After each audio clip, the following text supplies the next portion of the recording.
صباح الخير، صباح الفل والورد والياسمين على احلى متابعين في الدنيا. وحشتوني. لو اول مره ليكم في قناتي، انا شيماء عادل، وتنسوش تفعيل زر الجرس والاشتراك علشان يوصل لكم كل جديد. شايفين بقى النهارده هنعمل مع بعض ايه؟ هنعمل عجينه الطعميه البيتي. رمضان داخل علينا، كل سنه وانتم طيبين. هنعملها مع بعض في البيت، تطلع جميله كده ومتماسكه. هقول لك كمان كل اسرارها، ازاي تطلعيها لونها حلو كده ما تبقاش غامقه معاكي، وازاي ما تفكش منك في الزيت، وكمان ازاي نخزنها. ولو ما عندكيش كبه هقول لك ازاي تطحنيها وكمان تخزنيها. تابعيني لاخر الفيديو وهنشوف مع بعض كل حاجه. معايا هنا نص كيلو من الفول المدشوش، نقعته من قبلها ب 24 ساعه. انقعوا الفول المدشوش كتير يا جماعه، ما تستعجلوش عليه خالص. انا نقعته من قبلها بيوم، وبقيت اغير عليه الميه لانه بيعمل ريم ابيض كده، وكمان ريحه مش كويسه. فكل شويه غيروا عليه الميه، كل ما تدخلي المطبخ كده شيلي الميه اللي عليه وحطي له ميه نظيفه. ومعايا هنا حزمه من الخضار، كرات عليه البقدونس. ما تحطيش شبت، لو عندك كزبره حطي، انما الشبت بيسود الطعميه. ومغسوله كويس قوي، وبصلايه، وحوالي راس توم كامله، حوالي 6 أو 7 فصوص، انا كنت مفرزاها صحيحه كده. وقرن فلفل بس صغير. بدات احط نص كميه في الكبه بتاعتي، على حسب نوع الكبة بتاعتك وبتفرم ازاي هتتعاملي مع الطعمية. في كبة بتبقى فيها سلاحين بتنجز الوقت معاكي وبتفرم كويس قوي بسرعة. كبة فيها سلاح واحد هتعملي الطعمية على كذا مرحلة، وتريحي الكبة بتاعتك في النص، بحيث الكبه بتاعتك ما يجرالهاش حاجه، وكمان توصلي للعجينه الناعمه بتاعه الطعميه بتاعتك. انا حطيت في كل الكميه دي حوالي نص كوبايه ميه على كل نص كيلو فول. نص كوبايه ميه من الصغيره، اللي هي الشاي بتاع الخمسينة دي. هتبقى حلوه معاكي جدا. لو الكبه بتاعتك سريعه وبتفرم كويس قوي وما احتاجتش ميه، ما تحطيش ميه خالص. الميه اللي احنا بنحطها هي دي اللي بتخلي الطعميه تفك، وكمان بتخليها مش متماسكه خالص. كملي معايا الفيديو هقولك لو العجينه بتاعتك الميه زادت فيها وبقت بتفك منك في الزيت، تعالجيها ازاي. وكمان هنفرزها مع بعض. هنا بقت الكميه بتاعت الفول بتاعتي، قطعت عليها بقت كميه الخضره والبصلايه والفلفل والثوم، وجهزتها بحيث ان انا هخلص الكميه اللي في الكبه دي. انا ما بحطش الكميه كلها في الكبه مره واحده، علشان اضمن انها تنضرب كويس قوي، وكمان ما نهلكش الكبه بتاعتنا. وحاجه تانية، كل ما تسيبي الفول بتاعك منقوع فتره اطول، كل ما هيبقى سهل معاكي قوي، وهينضرب بسهوله في الكبه بتاعتك، ومش هياخد وقت معاكي خالص. هنا خلصت اول كميه، طبعا ما طحنتش طحن كامل، انا طحنتها نص طحنه بس كده. وهعمل الكميه اللي فاضله دي نفس الطريقه كده، وبعد كده ابدا ارد بقى، اريح الكبه بتاعتي شويه، وابدا ارد الخليط ده كله في قلب الكبه بتاعتي، واطحنه بقى على الهادي كده، بحيث ان هي تنعم معايا جدا جدا. ما بنحطش اي توابل خالص في الخلاط ولا حتى ملح. هم بس المكونات اللي انا قلت لك عليهم دول. التوم بيبقى حلو جدا في الطعميه، لو زودتي توم حلو قوي قوي. البصل ما تزوديش بصل، هي بصلايه حجم وسط على النص كيلو، ما تحطيش بصل كتير. والخضره كمان ما تكتريهاش عشان الطعميه بتاعتك ما تسودش، وكمان ما تمررش معاكي. هتقولي لي يا شوشو انا ما عنديش كرات من اللي هو بتاع الطعميه ده. هقول لك حطي بصل الاخضر، اللي هو البصل اللي بناكله جنب الرنجة ده، اللي هو بورقه الطويل الاخضر اللي ورا ده.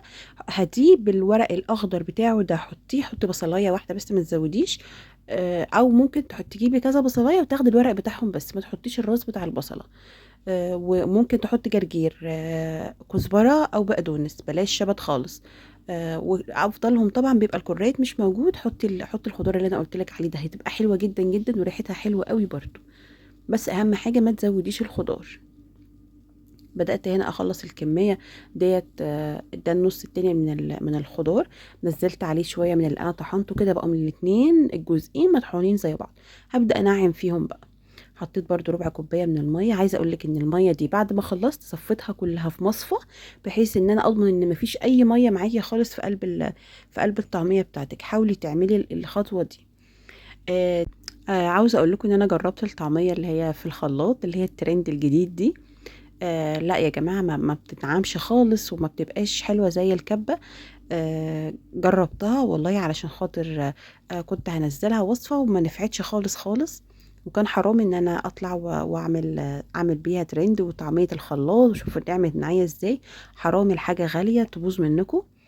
ممكن لو عندك الخلاط اللي هو الجديد اللي بيقطع الازاز وقطع التلج ده، ممكن تجربيه. بس في نفس الوقت انا ما بوظش الطعميه بتاعتي.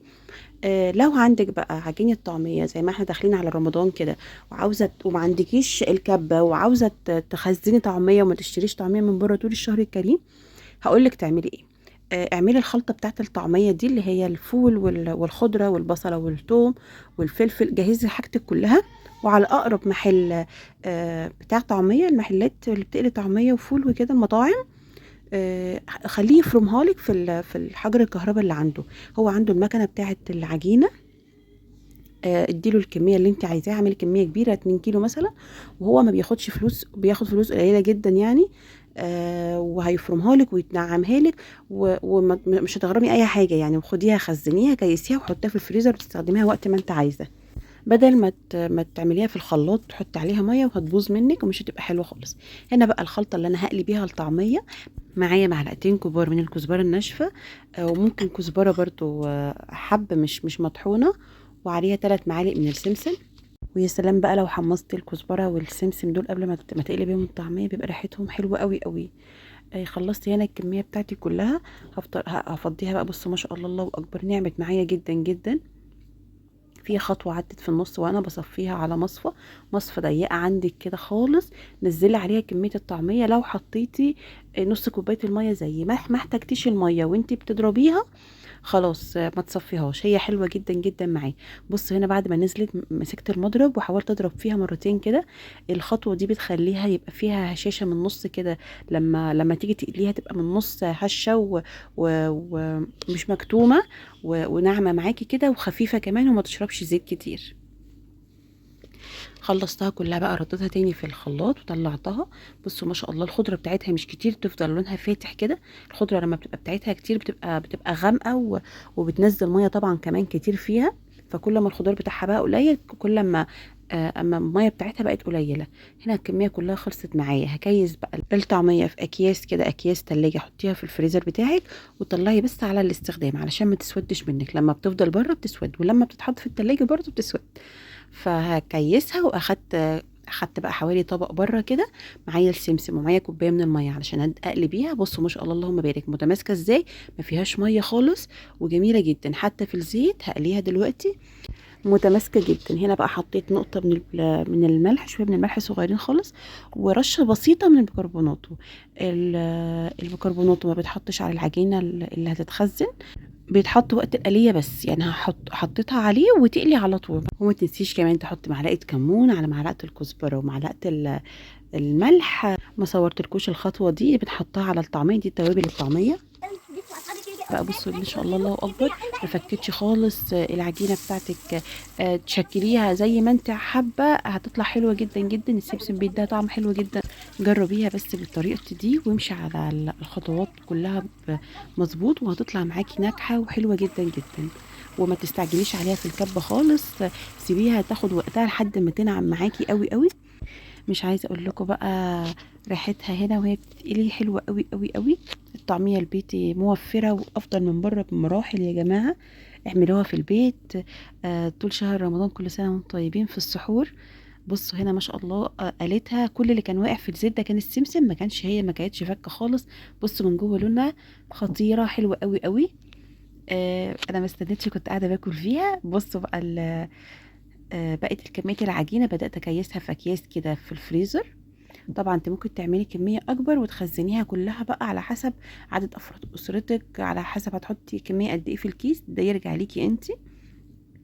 هنا الخليط بعد ما خلصته ما حطيتش عليه اي اضافات خالص، لا ملح ولا بهارات ولا اي حاجه يا جماعه. ما بنحطش اي اضافات في الكياس حتى واحنا بنخزنها. سيبيها لونها فاتح كده، لما تطلعيها وتفك شويه يبقى حطي عليها بقى التوابل اللي انت عايزاها. تحطي عليها رشه من الكمون، رشه من الكزبره، ورشه من الملح كده، وتقلبيها كويس، ونقطه بيكربونات، وتقليها تبقى حلوه معاكي جدا. انما واحنا بنكيسها كده ما بنحطش عليها اي حاجه علشان ما تسودش معانا. بسم الله ما شاء الله، عملت لي الكميه الحلوه دي. جربوها، وما تنسوش تصلوا على النبي في الكومنتات. والسلام عليكم ورحمه الله.